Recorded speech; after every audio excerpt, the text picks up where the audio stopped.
मंत्री के द्वारा अपने बेटे को अलग नियम जो है नियुक्ति प्रदान। गहलोत आरसीए के मेंबर कैसे बने हमको पता नहीं। नियम में हो तो बताओ। अरे कहता हूँ नाम लेने के बाद इस सदन में प्रवेश नहीं कर पाओगे। इस सदन में प्रवेश नहीं है। तुम बैठो, मैं तुम्हें ये कहना सबको आता है। निलंबित किया जाता है। मार्शल निकालो। देश के अंदर सीआरपीसी 30 जून को खत्म हो चुकी है और बीएनएसएस लागू हो चुका है 1 जुलाई से। यानी कि 1 जुलाई के बाद में पूरे देश के अंदर हर नागरिक और पुलिस सभी इस न्याय संहिता को मानने के लिए बाध्य हैं। लेकिन मैं आपका ध्यान इस ओर आकर्षित करना चाहूंगा कि राजस्थान सरकार के विधि सचिव के द्वारा 12 जिलों में राजकीय अधिवक्ता नियुक्त किए गए हैं, जो कि सीआरपीसी की धारा 24(2) के तहत किए गए हैं, जबकि ये नियुक्ति बीएनएसएस धारा 18 के तहत की जानी चाहिए था अध्यक्ष जी। और जो आदेश ध्यान आ गया आपका, ध्यान आकर्षित कर, ये ध्यान आकर्षित नहीं है, इसमें तो सरकार का जवाब आना चाहिए सर। इस सरकार का नियम 200 संविधान के नियम 256 के तहत राज्य सरकार बाध्य है अध्यक्ष जी, राज्य सरकार बाध्य है कि भारत सरकार के कानूनों को पालन करेगी। मैं एक बात और कहना, अरे हो गया। Shrimati Rita Chaudhary, point of information. No, इस पर कोई चर्चा नहीं है, ये चर्चा का विषय नहीं है। बताइए। माननीय ऐसा नहीं, माननीय बैठो, माननीय। अरे भारत दूसरे अब अभी है नहीं, आपको समय, आप बैठा जाओ भाई, हो गया इतनी। बैठिए। नहीं ले सकते, लेकिन सरकार के एक मंत्री के द्वारा अपने बेटे को अलग नियम जो है नियुक्ति प्रदान कर दी गई। अलग नियमों में आइए, ये सदन का नहीं है। आप रीटा, आप बैठो। रीटा चौधरी, अरे आपका हो गया, ये बात का विषय है ये। अरे सर, इस पर जवाब आपने, ये जवाब का विषय है।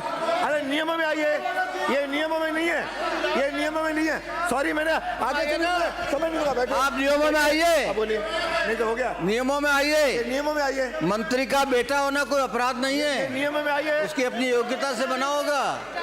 आप नियमों में आइए ना, चर्चा में आइए। जवाब नहीं होगा। नो, मंत्री का बेटा होना कोई पाप नहीं है, कोई अपराध नहीं है, योग्यता है तो आएगा। श्री मनीष यादव, ये अपनी सीट छोड़। अरे वैभव गहलोत आरसीए के मेंबर कैसे बने हमको पता नहीं है क्या? अपनी सीट पे जाइए। नो, बैठिए। वैभव गहलोत आरसीए के मेंबर कैसे बने हमको पता नहीं है क्या? मनीष यादव, ये मैंने आगे से विपक्षी नेता की तरह मैं अनुमति नहीं दूंगा। बैठिए। नाम ले लूंगा, कार्रवाई करते नाम ले लूंगा। पीछे जाइए, भ्रष्टाचार वैसे पीछे जाओ। करवाने के संबंध में ध्यान आकर्षण के लिए माननीय सचेतक रफीक खान, माननीय सचेतक रफीक खान, पीछे। इस पर जवाब नहीं आता। नो, बोलने की अनुमति इनका ऑनलाइन करा दूंगा। नो, आवेदन होते थे। नो, ये ई मित्र और सीएचसी कस्टमर सर्विस सेंटर के जरिए ये किताब पढ़िए। आरआई और तहसीलदार में हो तो बताइए, इनका सत्यापन करते थे। नियम में हो तो बताओ। नो, नियम के बिना कोई कार्रवाई नहीं चलेगी। नियमों में नहीं, असंवैधानिक काम नहीं करूंगा। उठा के देख लो किताब में से नियम बताओ। नियमों में, दबाव में नहीं। नो नो नो, हो गया। अगला छगन सिंह राजपुरोहित। माननीय अध्यक्ष महोदय, प्रक्रिया तथा पहले नियमों में रिटर्न में लाओ, मेरे को राइटिंग में नियमों के तहत दो। किस नियम के अंदर में बात कर रहे हो? 119 का नियम है, पढ़ लो। लोकहित में किसी विषय पर चर्चा संविधान या नियमों में अन्यथा उपबंधित अवस्था को छोड़कर अध्यक्ष की समिति से किए गए प्रस्ताव के बिना सामान्य लोकहित के विषय पर कोई चर्चा नहीं होगी। नहीं है तो कल पहले राइटिंग में आओगे, कल व्यवस्था दूंगा। कह दिया इस तरह थोड़ी अभी कभी आ जाओ, मेरे व्यवस्था दे दो।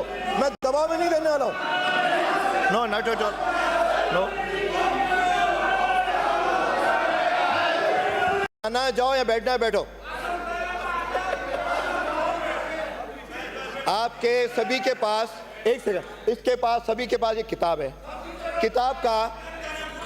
किताब का नियम 294 और 295 मैं पढ़ के सुना रहा हूं। उस पढ़ने के बाद कोई बात हो तो मेरे से आकर के बात कर सकते हो सीटों पे जाकर के। 294 में कह रहा है, औचित्य प्रश्न और उन पर विनिश्चय।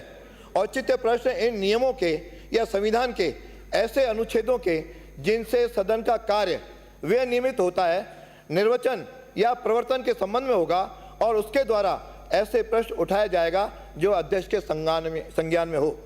295 कह रहा है, पूरा इसको पढ़ने वाले, औचित्य प्रश्न तत्समय सदन के समक्ष कार्य के संबंध में उठाया जा सकेगा, परंतु अध्यक्ष किसी सदस्य को कार्य की एक मद समाप्त होने और दूसरे के प्रारंभ होने के बीच की अंतर अवधि में औचित्य प्रश्न उठाने की अनुमति दे सकेगा यदि वह सदन में व्यवस्था बनाए रखने या सदन के समक्ष कार्य विन्यास के संबंध में हो। 295 कह रहा है, ऐसे विषय उठाना, बीच में ना आए, ऐसा विषय उठाना जो औचित्य प्रश्न न हो। जो सदस्य सदन की जानकारी में कोई ऐसा विषय लाना चाहे जो औचित्य प्रश्न न हो तो वह प्रमुख सचिव को लिखित रूप में सूचना देगा, जिसमें संक्षेप में उस विषय को बतलाएगा जिसे वह सदन में उठाना चाहता हो, तथा साथ में कारण भी बताएगा कि वह उसे क्यों उठाना चाहता है, और उसे ऐसा प्रश्न उठाने की अनुज्ञा अध्यक्ष द्वारा सम्मति दी जाने के बाद ही तथा ऐसे समय और तिथि को दी जाएगी जो अध्यक्ष निश्चित करे। आपने अभी तक प्रमुख सचिव को कोई भी लिखित में कोई सूचना नहीं दी है। आप सूचना दे दो, आप पहले मैं पूरी बात सुन लो, जो सूचना दे दो, नियम देख करके कल उस पर व्यवस्था दूंगा। अब आपसे पुनः एक बार अपील कर रहा हूं, अपनी सीटों में जाइए।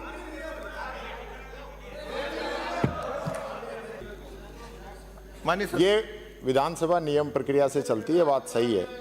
मैंने आपकी अनुमति से ही व्यवस्था का प्रश्न यहाँ पे किया। आपने व्यवस्था नहीं कहा, आपने कोई प्रश्न कहा, मैंने कहा जरूर विपक्ष नेता नहीं, व्यवस्था का प्रश्न मैंने कहा था।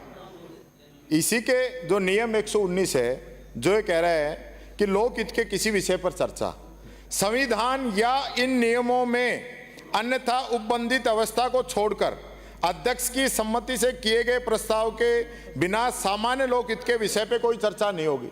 कि विषय संविधान का है अध्यक्ष जी। आज जो व्यवस्था बनी है, भारत सरकार के नियमों को राजस्थान सरकार नहीं मान रही तो शून्य की स्थिति है। हम तो नियमों में ही कह रहे हैं, नियम 356 में राजस्थान सरकार बाध्य है कोई नियम नहीं कि वो भारत सरकार के जो नियम बने उनकी पालना करेगी, और 256 में अगर पालना नहीं करता है तो प्रस्ताव आएगा। पहले राइटिंग में आइए, तो इस पे जवाब दे दे सरकार दीजिए, कल इस पे व्यवस्था अध्यक्ष जी, इसके अलावा कोई व्यवस्था मैं तो आपसे निवेदन यही कर रहा हूँ, आप व्यवस्था दे दो। बोल रहे हो, आपके नेता बोल रहे हैं ना, आप व्यवस्था दे दो, सरकार का जवाब आ जाए, हम बैठ जाएंगे। हम चाहते हैं व्यवस्था दे दी कि कल नियमों में आइए, कल इस पर व्यवस्था दूंगा। एक बार पुनः अपील कर रहा हूं, अपने सीटों पे जाइए। अब शुरू करो शिवचंद जी। कल व्यवस्था दूंगा, आप राइटिंग में पहले दीजिए, मुद्दा तो राइटिंग में दो, अभी नहीं, पहले राइटिंग व्यवस्था कल दूंगा, अभी पहले सीटों पे जाइए। अध्यक्ष महोदय, सबसे पहले तो मैं किताबें पढ़िए सब, पहले राइटिंग में दिया जाता है फिर उसका व्यवस्था होती है। मैं कह रहा था कि डोटासरा जी को नेता प्रतिपक्ष बना दो। जूली जी, ओ जूली जी, नेता प्रतिपक्ष डोटासरा जी को बनने दो। आपके बस का रोग नहीं है, संविधान ही नहीं समझ रहे हो आप, अध्यक्ष की व्यवस्था को नहीं समझ रहे हो। ये व्यवस्था ही नहीं, कोई मुद्दा ही नहीं अभी मेरे क्या तरीका है ये? कोई मुद्दा ही नहीं है राइटिंग में जिसमें मैं व्यवस्था दूं। मैं राहुल गांधी जी को लिख के भेज रहा हूँ, डोटासरा जी को बनाओ नेता प्रतिपक्ष। अध्यक्ष महोदय, मेरा आपसे निवेदन है कि प्रतिपक्ष के नेताओं का भी एक नवाचार रखो, ताकि ये भी कृपलानी जी, एक सेकंड। अरे तुम पहले बैठो, तमाशा करो, बैठो। I will name you. मैंने कहता हूँ, नाम लेने के बाद इस सदन में प्रवेश नहीं कर पाओगे, इस सदन में प्रवेश नहीं कर पाओगे।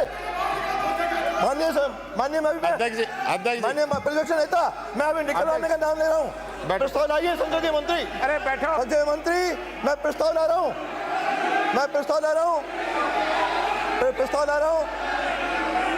देखो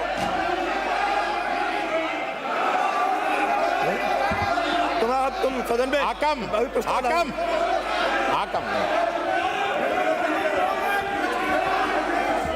माननीय अध्यक्ष जी, अरे भाई कोई तैयार नहीं है। कृपलानी जी, कौन से नवाचार की बात करेंगे? माननीय नेता प्रतिपक्ष महोदय जी, आप खड़े हैं, आपके ये एमएलए है, पीछे से आवाज नहीं, मैं उस सदस्य का नाम ले रहा हूँ, आपके कहने का रुक जाऊं मैं अभी सदन में फिर कभी पाँव नहीं रख पाओगे। अध्यक्ष जी, बता रहा हूँ ये चप्पा ये मेरे से ये नहीं चलेगा। ये अध्यक्ष जी, बिल्कुल गुस्सा मत पत्रकार करो, नहीं गुस्सा है। मत करो, आप गुस्सा ये मत नेता करो। नहीं है, तुम बैठो। मैं तुम्हें क्या आप ये गुस्सा कहना मत आता है, ये कहना सबको आता है। ये तमाशा है। इसका माननीय संसदीय मंत्री माननीय अध्यक्ष जी, नियुक्त इसका अध्यक्ष प्रस्ताव जी। लाने का उस सदस्य का प्रस्ताव लाइए। अध्यक्ष जी, उस सदन में अध्यक्ष जी गुस्सा मत संसदीय मंत्री ऐसे ऐसे सदस्य के खिलाफ में प्रस्ताव लेके आओ। इसके खिलाफ प्रस्ताव लाओ। अध्यक्ष जी, मैं भी अध्यक्ष जी, अध्यक्ष जी, इसके खिलाफ प्रस्ताव लाओ। अध्यक्ष जी, फिर आज सदन चले नहीं चले यानी यूं करके मेरे से बात कर रहे हो, अध्यक्ष से बात कर रहे हो, इतनी तमीज नहीं है। एक मिनट, आप विराजो, आप विराजो, आप विराजो। प्रस्ताव लाओ इसका तो। अध्यक्ष जी, अध्यक्ष जी, आप विराजो। नहीं अब उसको सदन से बाहर भेजो, उसको सदन से बाहर भेजो तब मैं सुनूंगा। अध्यक्ष जी, हंस रहे हो, शर्म नहीं आ रही है? अध्यक्ष जी, अध्यक्ष महोदय, अरे भाई, अध्यक्ष महोदय, अध्यक्ष महोदय, अरे सुनो, अरे एक तरफ जहां आप नवाचार का प्रयास कर रहे हैं, दूसरी तरफ उधर से कदाचार हो रहा है। आसन की अवहेलना की जा रही है और आसन का अपमान किया जा रहा है, आसन को ऐसे धमकाया जा रहा है, ये निंदनीय है। और इसलिए माननीय अध्यक्ष महोदय, मैं प्रस्ताव करता हूं श्री मुकेश भाकर सदस्य राजस्थान विधानसभा द्वारा आज जो आसन की तरफ उंगली उठाकर जो अभद्र व्यवहार किया गया है, उसके लिए वर्तमान सत्र की बैठकों से निलंबित किया जाए। इनको सदन से निलंबित किया जाता है। मार्शल निकालो, अब मार्शल निकालो। जो हो सदन की कार्रवाई आधे घंटे के लिए स्थगित की जाती है। अब वो बाहर जाएगा।